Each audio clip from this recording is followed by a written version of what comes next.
Ежегодно проводятся в городе сельскохозяйственные ярмарки с участием всех регионов. В этом году проведение сельскохозяйственной ярмарки приняло 12 регионов. Сегодня у нас завершающая ярмарка, завершает наши ярмарки Североказахстанская и Павлодарская область. В целом они привезли более 1200 тонн продукции, это более 100 наименований.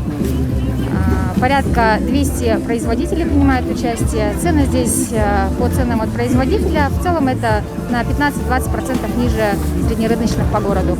Вся продукция у жителей города пользуется спросом. Вы видите, посещаемость в этом году очень хорошая. Осы жәрмеңкеге біз сағат 8-ден бастап тұрмыз. Әкелген сәбіз, қияр,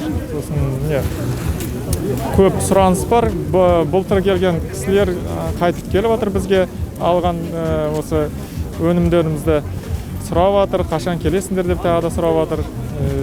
Келген кісілер бәрі риза болып жатыр. В течение уже 6 лет мы приходим на такую ярмарку, всегда довольны.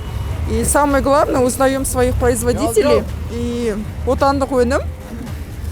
Довольно цены приемлемые от завода, от производителя. Спасибо организаторам. Жиі келемін, әр апта сайын күтіп отырамыз осы уақытты, осы аралықта. Өйткені бұл жерде келген тауарлар өте, ауыл шаруашылығы тауарлары өте күнделікті тұтынатын тауарлар болғандықтан бағым деген дейді. Адам көңіл күйі көтеріледі, жаңағы тауар өндірушілермен тікелей байланыста боламыз. Бағалар да икемді.